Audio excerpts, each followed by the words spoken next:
জনতা 2000 রক্ত দেওয়ার পরে মানে এরকম একটা নারীর এরকম একটা ঘটনা ঘটতে হলো। আমরা আইনজীবী সমাজ, আমরা যারা রাষ্ট্রপক্ষের আইনজীবী যারা আছি, আমরা ব্যতীত একটা নিতান্ত দরিদ্র লোক, এবং আপনারা সবাই জানেন মনোয়ার খান ডিপজল হচ্ছেন প্রভাবশালী এবং তার ব্যাপক প্রভাব আছে, ধারা আমরা মামলাটা করেছি।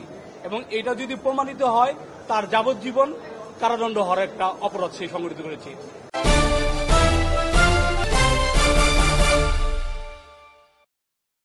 আইনের অধিকার, আইন পাওয়ার অধিকার সবারই আছে।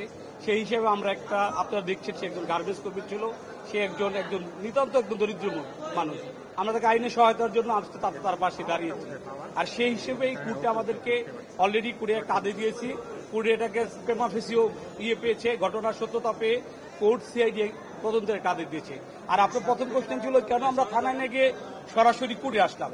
একটা নিতান্ত দরিদ্র লোক, এবং আপনারা সবাই জানেন মনোয়ার খান ডিপজল হচ্ছেন প্রভাবশালী এবং তার ব্যাপক প্রভাব আছে, সেটা বলার বাইরে, সবাই জানে।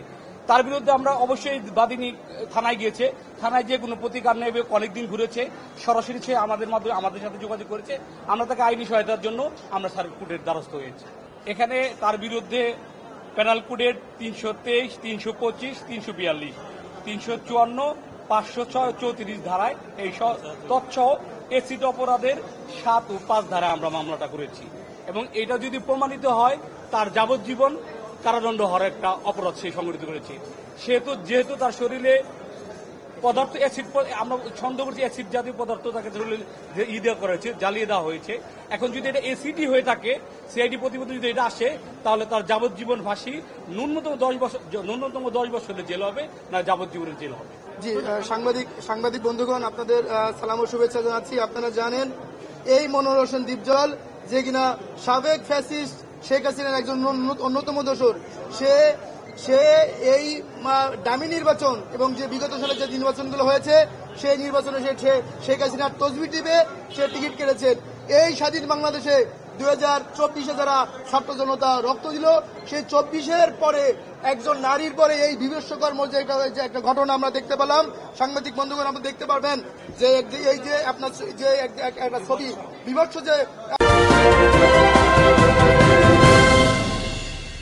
চিত্র আপনার দেখাচ্ছে একটা, এবং এনাদের আর একটা আপনাকে দেখাচ্ছি যে এই স্বাধীন বাংলাদেশে ছাত্র জনতা 2000 রক্ত দেওয়ার পরে মানে এরকম একটা নারীর এরকম একটা ঘটনা ঘটতে হলো।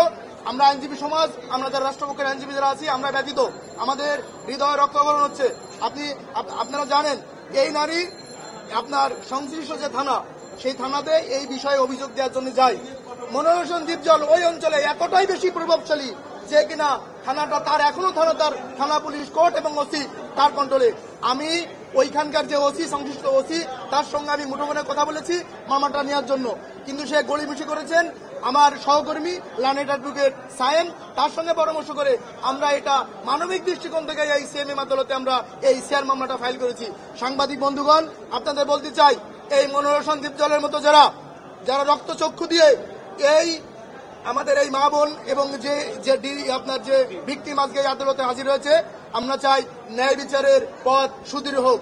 আমরা চাই সে ন্যায় বিচার পাক, যাতে করে আর কোনো বোন তাকে এই অ্যাসিড দিয়ে তাকে এই বুক ঝলসে না দেওয়া হয়। আমরা আগে শুনেছি যে অ্যাসিড ছুড়বেন তো মরবেন।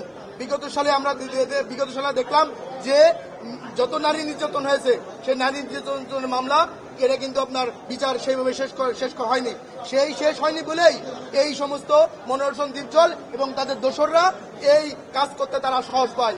আমি ডক্টর ইউনূস সরকার, ইন্টারিম গভর্নমেন্টকে বলবো, এই বিচারটা দ্রুত বিচারের মাধ্যমে, স্পিডি ট্রায়ালের মাধ্যমে, আমাদের নারী শিশু আইন আছে, দ্রুত বিচার আছে, অ্যাসিড আইন আছে, পেনাল কোড আছে, সবকিছু একসাথে একত্রিত করে আমরা যেন এই ন্যায় বিচারের জন্য এই বিচারটা দ্রুত হোক এবং এই বোনটা ন্যায় বিচার পাই।